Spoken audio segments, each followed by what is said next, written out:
Buenas tardes, mi nombre es Jaime Omar Gutiérrez Ortega, soy estudiante de la licenciatura en Nutrición Aplicada de la UNADEM.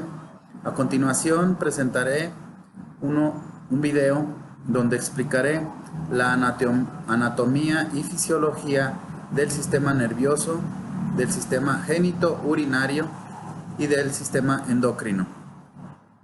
Para esto me apoyaré de unos modelos anatómicos, los cuales fabriqué, de una monografía para la cual realicé una investigación con el material de apoyo que se me brindó y pues de programas que me ayudarán a ensamblar mi presentación. Gracias. La finalidad de este video es plasmar la evidencia del conocimiento adquirido durante la presente asignatura. A continuación les hablaré del sistema nervioso, para el cual me apoyaré de este modelo anatómico, el cual fabricamos para poderles explicar cada una de sus partes. El sistema nervioso central es una estructura extraordinariamente compleja que recoge millones de estímulos por segundo, que procesa y memoriza continuamente, adaptando las respuestas del cuerpo a las condiciones internas o externas.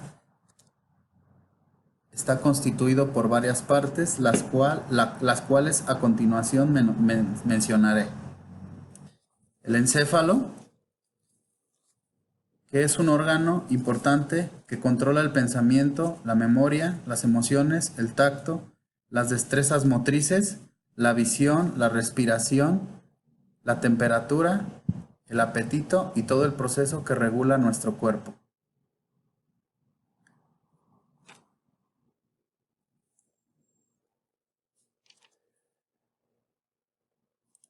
Es parte del sistema nervioso central, está situado en el interior del cráneo. El encéfalo comprende el cerebro, el cerebelo y el bulbo raquídeo. El cerebro, el cual muestro, es una de nuestras partes de nuestro modelo. Estaría en esta parte. Se aloja en la cavidad craneal. Mide 17 centímetros en sentido anteposterior, 14 centímetros en sentido transversal, 12 centímetros en sentido vertical. Dimensiones que pueden variar en la mujer en aproximadamente medio centímetro. Pesa aproximadamente 1200 gramos en el hombre y 1100 gramos en la mujer. El cerebro, propiamente dicho, se compone de dos hemisferios, el derecho y el izquierdo. El cerebelo, el cual muestro,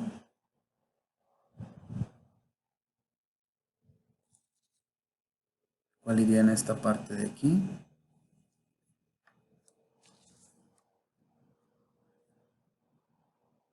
Infratentorial, o la parte posterior del encéfalo, está situado en la parte posterior de la cavidad craneal. El cerebelo, con el puente de Barolio de la cavidad craneal, en conjunto del metencéfalo, su función consiste en coordinar los movimientos musculares voluntarios y en mantener la postura, la estabilidad y el equilibrio. El hipotálamo, que es este, iría en esta parte de aquí. El hipotálamo puede responder por medio de estímulos nerviosos a la acción de hormonas, a los cambios en las cantidades ingeridas de los alimentos, el tamaño de los depósitos grasos, tratando siempre de mantener cifras normales de la glucosa en sangre, que es un mecanismo glucostático, el tamaño de los depósitos hepáticos del glucógeno, que es un mecanismo glucogenostático, y el bulbo raquídeo, el cual es este, y está situado en esta parte del cerebro. Se inicia en el agujero occipital, se extiende hacia el surco horizontal que lo separa del puente de Barolio mide aproximadamente 3 centímetros. En el bulbo se localizan los fascículos ascendentes sensoriales y descendentes, los cuales son motores, que comunican la médula espinal con el encéfalo. Tiene numerosos núcleos que son masas de sustancia gris consistentes en cuerpos neuronales que regulan diversas funciones vitales del cuerpo. Continuaré explicando mi sistema nervioso, para el cual fabricamos este modelo anatómico, el cual está dividido en cada una de las partes del que consta el sistema nervioso, las cuales ya mencionamos, como lo es el bulbo raquídeo, el cerebro, el encéfalo, el hipotálamo,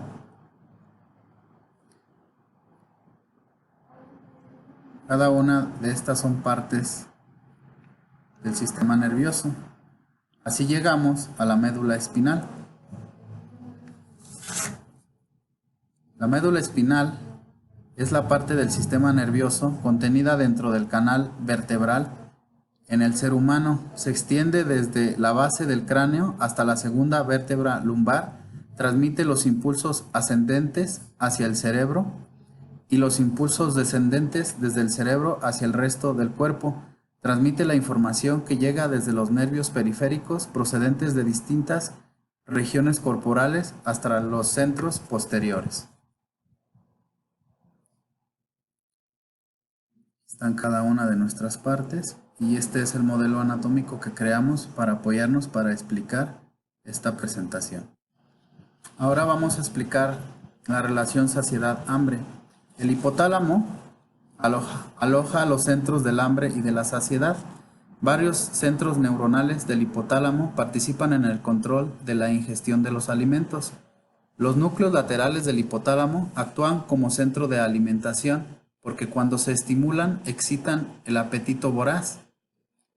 Por el contrario, la destrucción del hipotálamo lateral anula el deseo del alimento y propicia una inanición progresiva, estado característico por un adelgazamiento notable, debilidad muscular y metabolismo reducido. El centro hipotalámico lateral de la alimentación emite los impulsos motores para la búsqueda de alimento. Los núcleos ventromediales del hipotálamo sirven en cambio como un importante centro de saciedad y se cree que confieren una sensación de placer nutricional que inhibe el centro de la alimentación. La estimulación eléctrica de esta región puede inducir una saciedad completa y de hecho, cuando se ofrecen alimentos muy apetitosos, el animal los rechaza. Al contrario de esto, la destrucción de los núcleos ventromediales motiva la alimentación voraz, continua, hasta que el animal alcanza una obesidad extrema, cuadruplicando en ocasiones su peso.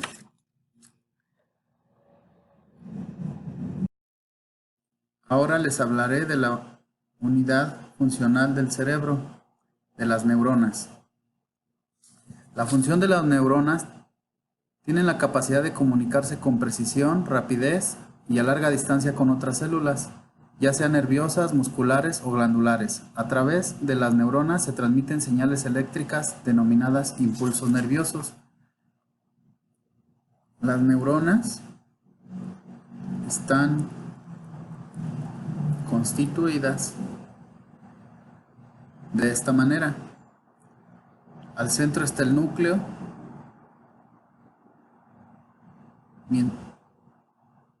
y tienen estas ramificaciones que se llaman dendritas y la conexión larga se llama axón.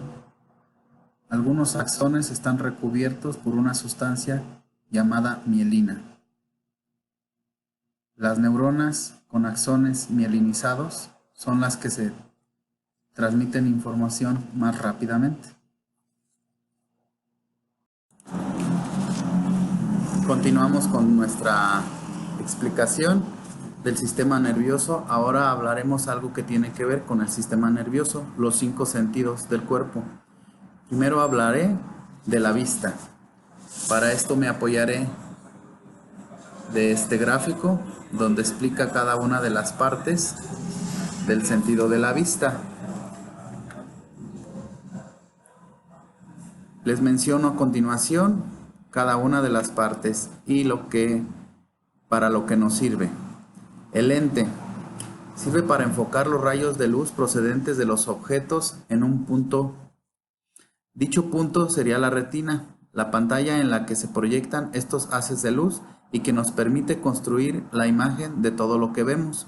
La luz que llega al cristalino es desviada y concentrada en un punto, de la misma manera que lo hacen las cámaras de fotografía. La siguiente parte es el iris. El iris posee una estructura muscular que se conoce como esfínter.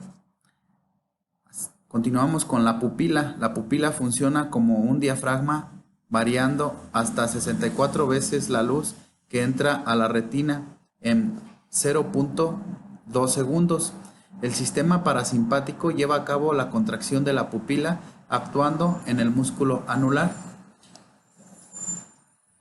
Lo siguiente es la córnea. Tiene dos grandes funciones: protección del contenido intraocular y la refracción de la luz. La protección del tejido corneal es una estructura fuerte capaz de resistir una considerable fuerza antes de romperse en casos de traumatismos por accidentes o alguna cuestión quirúrgica. La refracción tiene que ver la interfase de aire-lágrima, forma la primera y más potente superficie de refracción de la luz que ingresa al ojo, representando casi el 80% del poder total de la refracción. Siguiente es la retina. Es un tejido de origen neuroectodérmico que es proyección del cerebro, especializado en responder a estímulos luminosos. Corresponde a la capa más interna del globo ocular y que va desde la ora serrata hasta el nervio óptico. El siguiente es el nervio óptico. Es el encargado de transmitir la información visual desde la retina hasta el cerebro.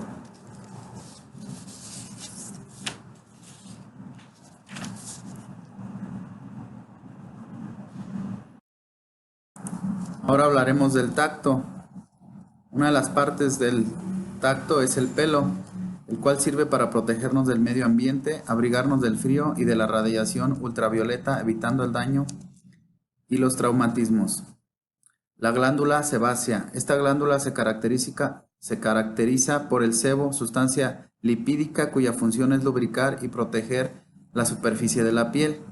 La arteriola regula el flujo sanguíneo a través del lecho capilar, regula la resistencia vascular, permite el paso de leucocitos a la circulación venosa, a lo que se le llama metaarteriolas.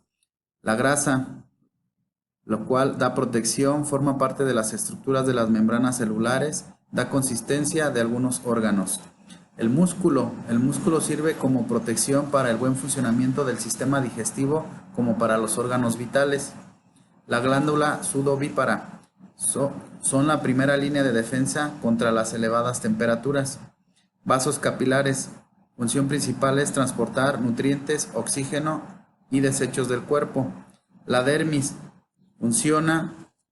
su función es de temperatura, defensa y cicatrización. La epidermis protege frente a toxinas, bacterias y pérdida de líquidos. Por último, la hipodermis protege de lesiones, traumatismo, pérdida de calor, es la encargada de la textura de la piel.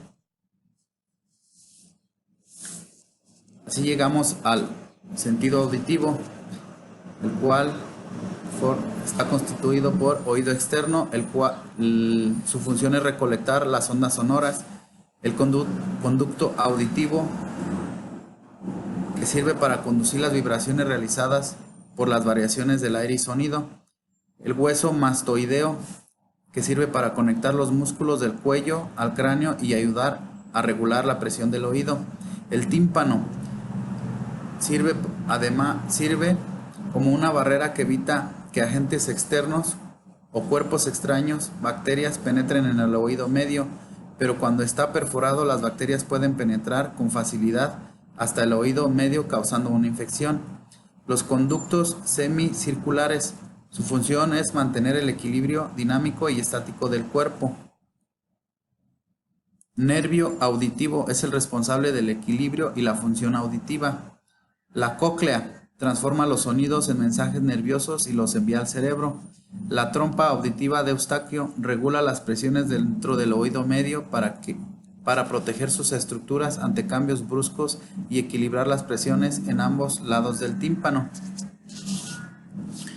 Llegamos ahora al olfato,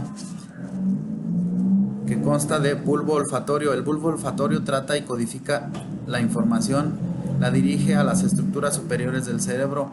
Sus neuronas principales son las células mitrales. Estas reciben la información de las neuronas olfativas e integran y la envían a través de sus axones a otras regiones cerebrales. La placa cribosa del hueso etmoides es la responsable de separar el cerebro de la cavidad nasal. Pliegues nasales o cornete, responsable de la mayoría de la dirección de la circulación del aire y de la humectación, de la calefacción y del filtrado del aire inhalado a través de la nariz. La pituitaria roja, responsable de calentar el aire que respiramos antes de que pase a los pulmones. Y por último, el orificio nasal, donde se realiza la humidificación del aire siempre que ello sea necesario mediante la saturación de la humedad del moco, que se contemplará posteriormente.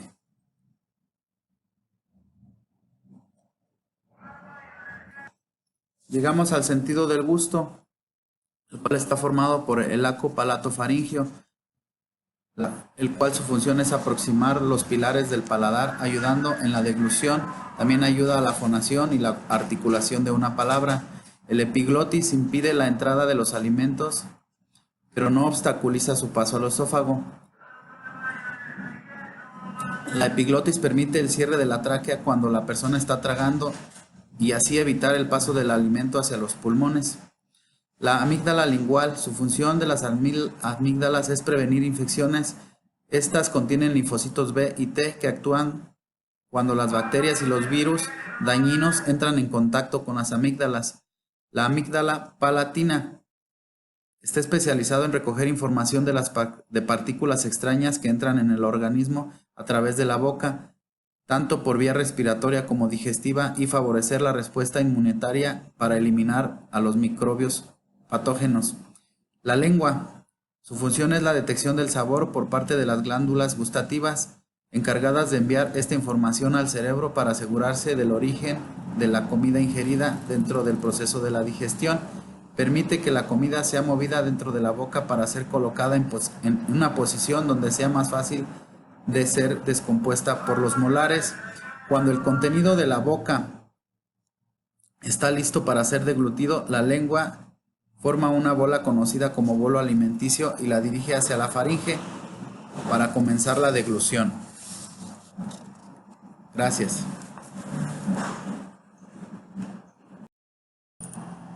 A continuación les hablaré de los pares craneales, para lo cual me apoyaré de este modelo, el cual fabricamos para poder explicar la siguiente actividad. Aquí tenemos nuestro modelo, con el cual iremos explicando. El sistema olfatorio tiene una función sensorial, transforma la información nerviosa, sobre todo lo detectado por el olfato. El sistema óptico tiene una función sensorial, transforma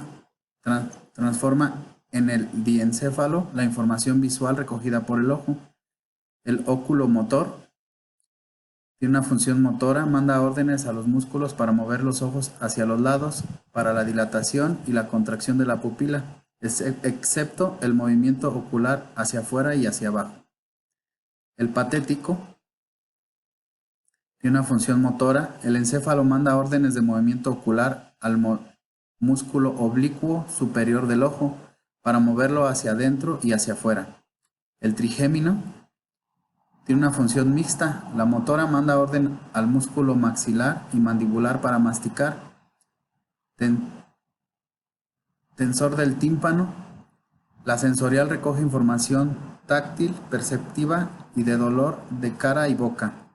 El sexto es el óculo ocular externo. Tiene una función motora, movimiento ocular, produce abducción. El ojo se mueve al lado opuesto de la nariz. El número 7 es el facial, tiene una función mixta. La motora manda órdenes a los músculos de la cara para crear expresiones faciales, a las glándulas para la producción de saliva y las lágrimas. La sensitiva recoge datos gustativos de 2/3 anteriores de la lengua. El octavo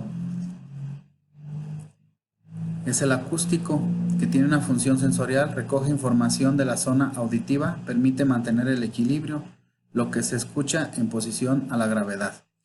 El 9 es el glosofaringio, tiene una función mixta motora, influye en la lengua, faringe, los músculos del cuello para la deglución y el conducto gástrico. Tiene una función sensorial, recibe la información de las papilas gustativas y ordena a la parótida la producción de saliva. Informa sobre las papilas gustativas del tercio posterior de la lengua. El número 10 es el vago, tiene una función motora. Ordena a los músculos faringeos y laringeos, manda información a las fibras nerviosas del sistema simpático, vísceras, recibe información gustativa del epiglotis, interviene en la acción de tragar, conecta al oído medio con la trompa de Eustaquio, regula la respiración y el movimiento gastrointestinal. Llegamos al 11avo, que es el accesorio espinal, y una función motora, activa los músculos del trapecio, el esternomastoideo, movimiento de la cabeza, los hombros y la parte superior del tórax. Y por último, tenemos el hipogloso, que tiene una función motora, activa los músculos de la lengua, la acción de tragar, actúa junto con los pares craneales para la correcta deglución. Todo esto es parte del sistema nervioso. Gracias. A continuación les voy a hablar del sistema renal, para el cual me voy a apoyar de este modelo anatómico, el cual fabricamos. Aquí están cada una de sus partes: los riñones, los ureteres, la vejiga y la uretra. El sistema renal. El metabolismo dentro del organismo condiciona la producción de sustancias de desecho. A pesar de que muchas de ellas se eliminan en el tracto digestivo y el sistema respiratorio, es el sistema urinario el que lleva el papel principal para la eliminación de la mayor parte de las sustancias que ya no utilizará el cuerpo o que son producto de la transformación por medio de este metabolismo por medio de la orina. A su vez, el sistema, por su fuerte relación con el sistema sanguíneo, será un importante regulador de la homeostasis a través de mantener un volumen sanguíneo y en consecuencia una presión apropiada, una presión arterial apropiada.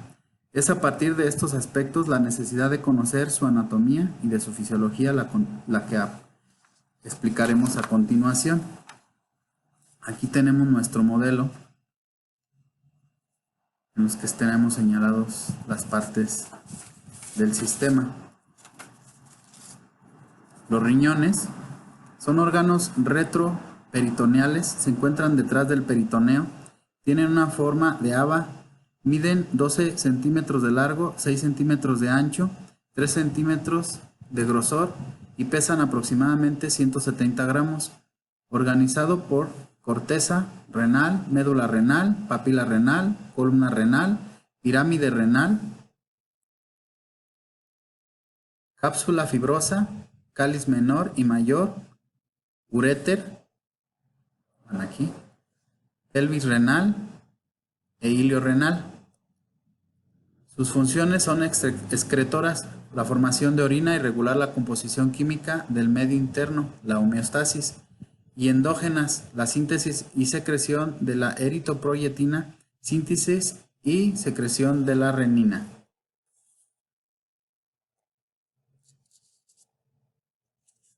Los uréteres son esta parte de aquí. Son dos productos que se originan en la pelvis renal y descienden hasta alcanzar la vejiga. Poseen una pared muscular bastante gruesa revestida de epitelio transicional. Los uréteres desembocan en la zona posterior de la vejiga en una zona denominada triángulo vesical. La forma de evitar que la orina vuelva de la vejiga al uréter se logra gracias a que el uréter entra en una posición oblicua, de tal manera que cuando más llena esté la vejiga, más se cierra el uréter y con más dificultad vacía el uréter en la vejiga. Sus funciones es conducir la orina hasta la vejiga, para lo cual realiza movimientos peristálticos. La vejiga, ¿cuál es esta? Es un órgano muscular hueco que está situado en la pelvis inmediatamente después del pubis, de tal manera que se utiliza la parte superior del pubis cuando se pretende pinchar la vejiga, por ejemplo, para vaciarla. Sus funciones es almacenar la orina procedente de los riñones para su posterior expulsión del cuerpo a través de la uretra, la cual está aquí.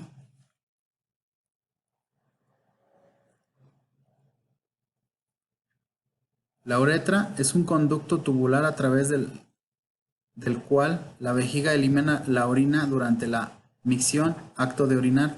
Este conducto es diferente en el hombre y en la mujer.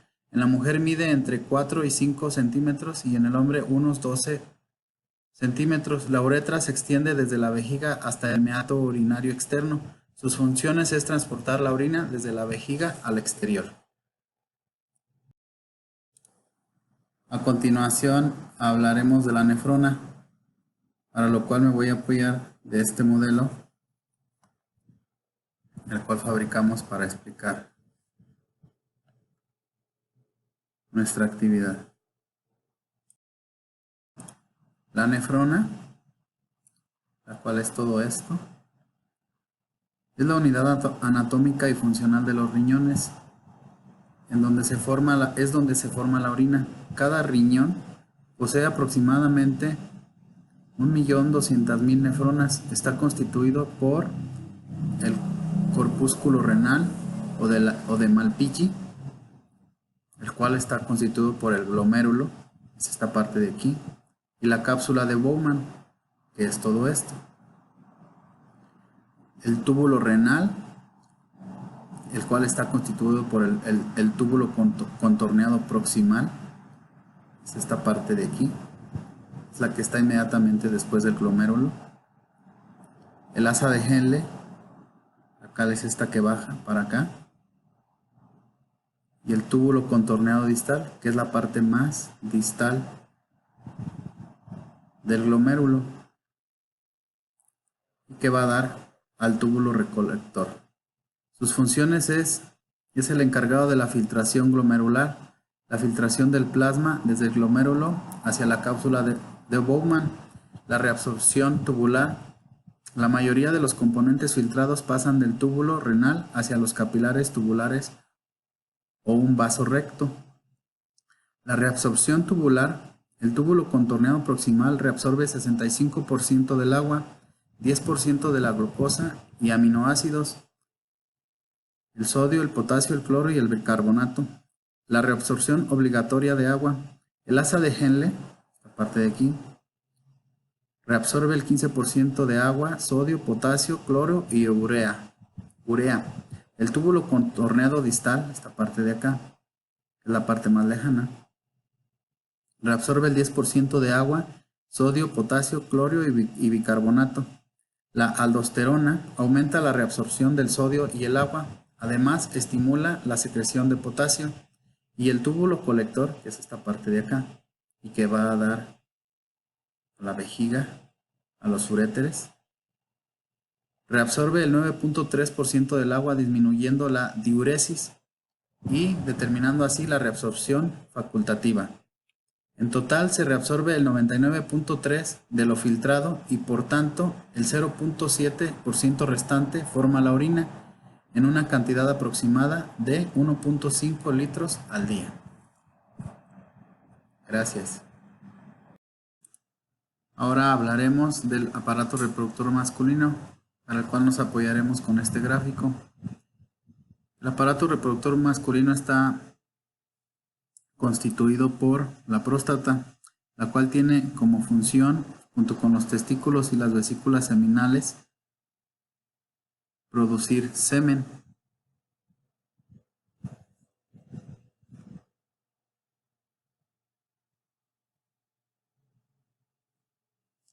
Es esta parte de aquí.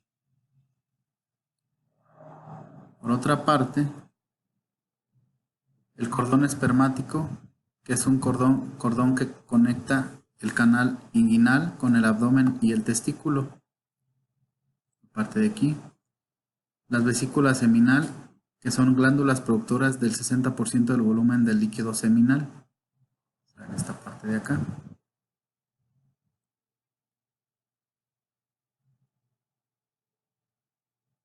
El pene, el cual se divide en cuerpo, glande, esta parte de aquí. El cuerpo es la zona principal, mientras que el glande tiene una ranura por donde salen tanto el semen como la orina. La uretra, esta parte de aquí.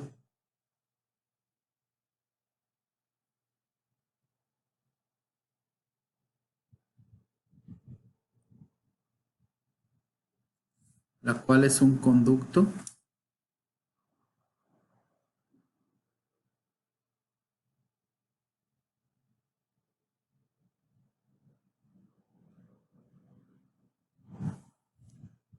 que expulsa al exterior la orina que hay en la vejiga. El conducto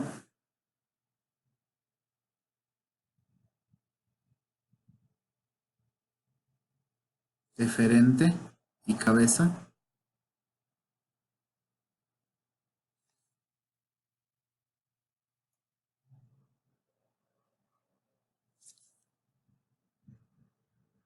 del epidídimo, próximos a los testículos, esta parte de aquí.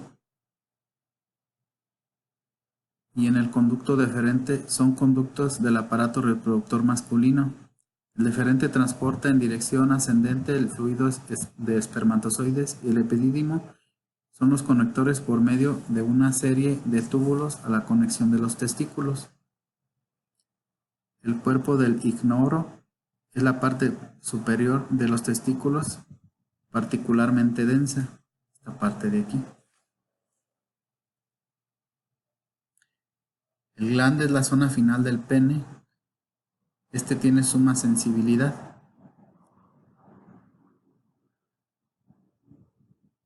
Y estas son las partes del aparato reproductor masculino. A continuación hablaré del aparato reproductor femenino, el cual está constituido por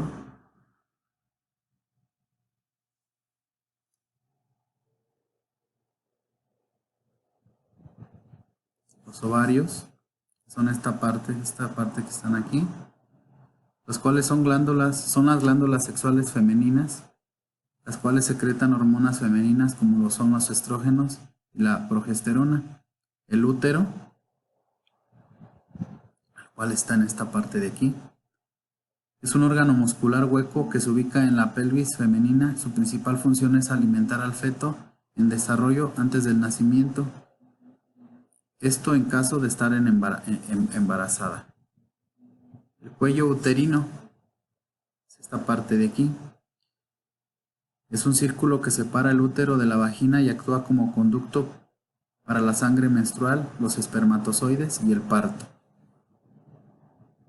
El orificio vaginal, esa parte de aquí, redondeado por el himen, a cada lado del vestíbulo se localiza la abertura del conducto de las glándulas vestibulares mayores. La vagina, esta parte de aquí, que sirve de paso y salida natural al flujo menstrual durante la regla. A través de ella se elimina el moco cervical que secreta el cuello del útero antes y después de la ovulación. Y por último, la trompa de falopio, son estas partes de aquí. Son túbulos delgados que parten del útero hasta el ovario y cada uno a ambos lados de la vagina transportan ovocitos que se producen en el ciclo menstrual, lo que son los ovarios. Y así terminamos de hablar de los sistemas reproductores femenino y masculino. Buenas tardes. A continuación les hablaré del sistema endocrino. Para esto me voy a apoyar de este modelo anatómico, el cual fabricamos con cada una de las partes del sistema endocrino para poder explicar su funcionamiento y su anatomía. Comenzaré hablando generalidades. El sistema endocrino es uno de los sistemas principales que tiene el cuerpo para comunicar, controlar y coordinar el funcionamiento del organismo. El sistema endocrino trabaja con el sistema nervioso y el reproductivo, con los riñones, los intestinos, el hígado y con la grasa para ayudar a mantener y controlar las siguientes funciones: actividades de órganos complejos, los niveles de energía del cuerpo, la reproducción, las características sexuales, el crecimiento y el desarrollo de la persona, los niveles en sangre, los líquidos, la sal y el azúcar, el equilibrio interno de los sistemas del cuerpo llamado homeostasis. Las reacciones a las condiciones al ambiente, por ejemplo, la temperatura, el estrés y las lesiones. Ahora hablaremos de cada una de las partes del sistema endocrino, comenzando con el hipotálamo hipófisis, el cual es una glándula endocrina conectada a la base del cráneo por el infundíbulo. Mide de 12 a 15 milímetros transversal, 8 milímetros de atrás hacia adelante y 6 milímetros de manera vertical. Pesa 55 gramos. Se sitúa detrás del quiasma óptico, debajo del diencéfalo y del piso del tercer ventrículo, alojándose en la fosa hipofisiaria de la silla turca.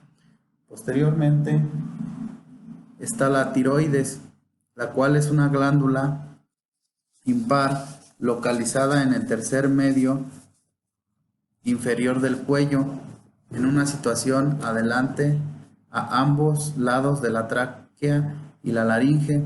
Se constituye de dos lóbulos unidos por el istmo transversal, dándole una forma de H. Posteriormente están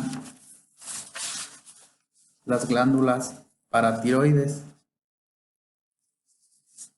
las cuales son dos partes de glándulas bilaterales anexas a la glándula tiroides. Se sitúan en la cara posteromedial de los lóbulos tiroideos, laterales a la cápsula fibrosa y de la glándula tiroides y mediales a la vagina paratiroidea. Hablaremos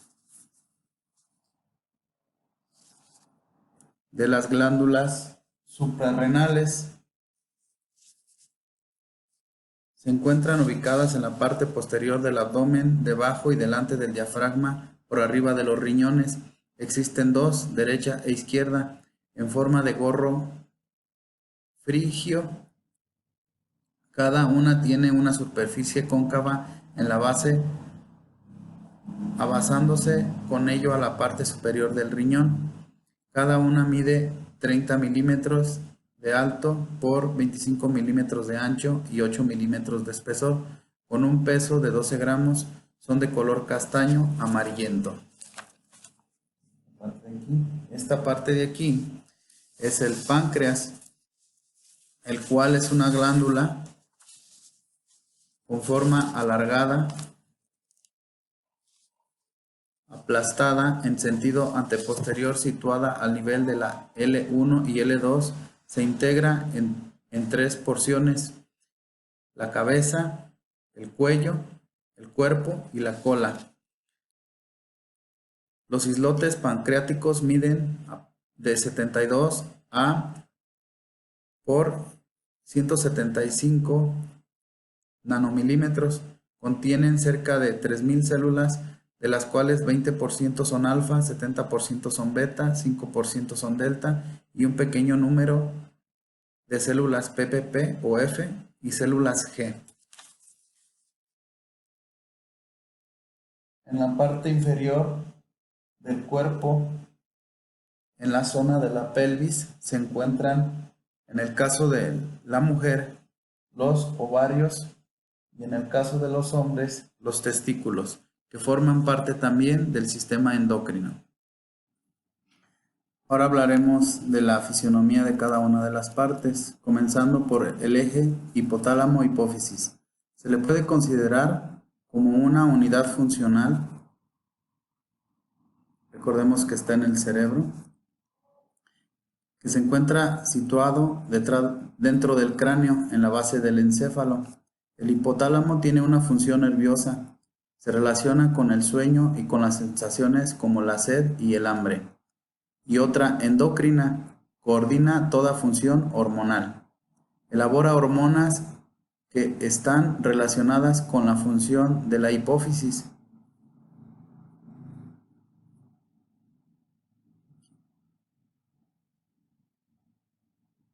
Los compuestos liberados por el hipotálamo activan o inhiben la producción de las hormonas de la hipófisis. Aquí está el hipotálamo y aquí está la hipófisis. La hipófisis es una pequeña glándula endocrina que cuelga del hipotálamo. Está dividida en varios lóbulos. Los que tienen relación con el sistema endocrino son la adenohipófisis o hipófisis anterior y la neurohipófisis o hipófisis posterior.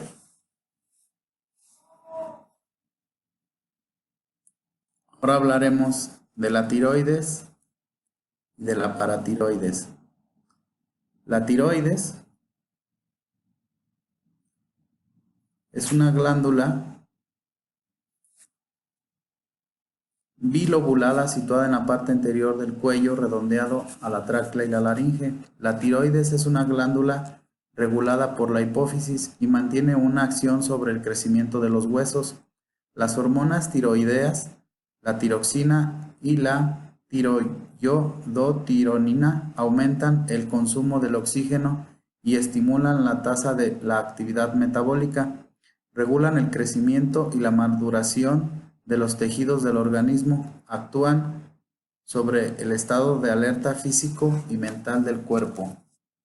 La tiroides secreta una hormona denominada calcitocina que disminuye los niveles de calcio en la sangre e inhibe su absorción ósea. El exceso de la producción hormonal de tiroides produce una enfermedad denominada hipertiroidismo, que quiere decir el déficit de el exceso de hormona tiroidea, y el déficit de este produce hipotiroidismo. Por otra parte, la paratiroides se localizan en una área cercana o están inmersas en la glándula tiroides. La hormona paratiroidea o paratomona regula los niveles sanguíneos de calcio, fósforo y estimula la reabsorción de hueso. La secreción de la hormona del paratiroides se regula por los niveles de calcio en sangre. Las glándulas suprarrenales Se encuentran encima de los riñones y adheridas a ellos. Estas glándulas se pueden distinguir dos zonas perfectamente diferenciadas. La médula, que produce unos compuestos denominados neurotransmisores. Estos compuestos actúan en el sistema nervioso vegetativo, alertando al organismo ante situaciones de emergencia. La corteza, que produce dos hormonas, el cortisol y la aldotestosterona. La secreción hormonal de la corteza suprarrenal está regulada por la hipófisis. Llegando al páncreas, que es una glándula mixta, produce compuestos que vierten al exterior y otros que vierten al interior. Forman parte del aparato digestivo y del sistema endocrino. Se encuentra debajo del estómago y está conectada con el duodeno.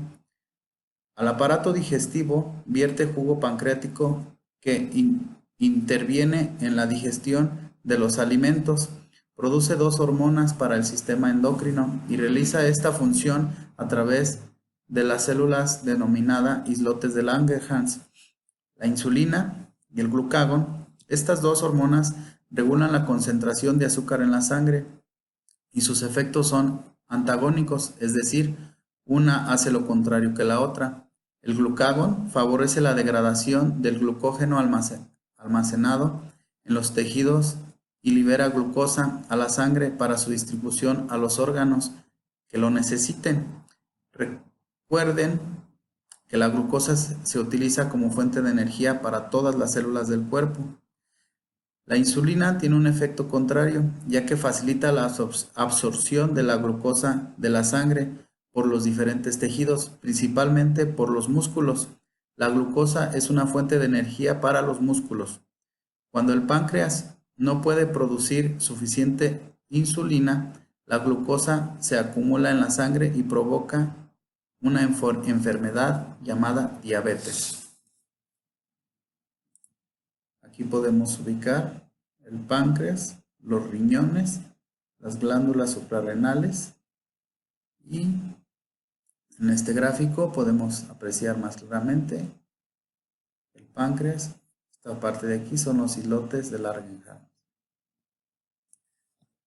Las gónadas sexuales o glándulas sexuales, que en este caso son los testículos y los ovarios, son glándulas mixtas que en su secreción externa producen gametos y en su secreción interna producen hormonas que ejercen su acción en los órganos que intervienen en la función reproductora de las personas. Cada gónada produce las hormonas propias de su sexo, pero también una pequeña cantidad de las del sexo opuesto. El control se ejerce desde la hipófisis. Los ovarios son los órganos femeninos de la reproducción o gónadas femeninas.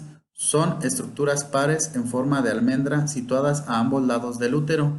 Los folículos ováricos producen óvulos o huevos y también segregan un grupo de hormonas denominadas estrógenos, necesarias para el desarrollo de los órganos reproductores y de las características sexuales secundarias, como la distribución de la grasa, la amplitud del pelvis, el crecimiento de las mamas y el vello púbico y el axilar. Los testículos o gónadas masculinas son cuerpos ovídeos pares que se encuentran suspendidos en el escroto.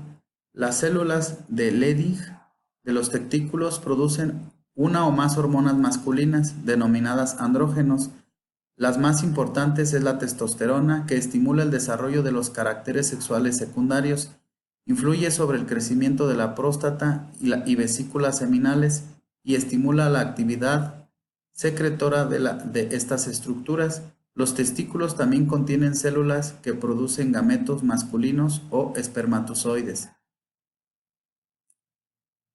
La testosterona es la encargada de todos los cambios físicos en la adolescencia referente a los hombres: el engrosamiento de la voz, el crecimiento del vello púbico, el crecimiento de la masa muscular, entre otras cosas. Cada uno de los elementos que acabamos de analizar son llamadas glándulas. y una glándula es un órgano cuya función es sintetizar sustancias como las hormonas para liberarlas a menudo en el corriente sanguíneo.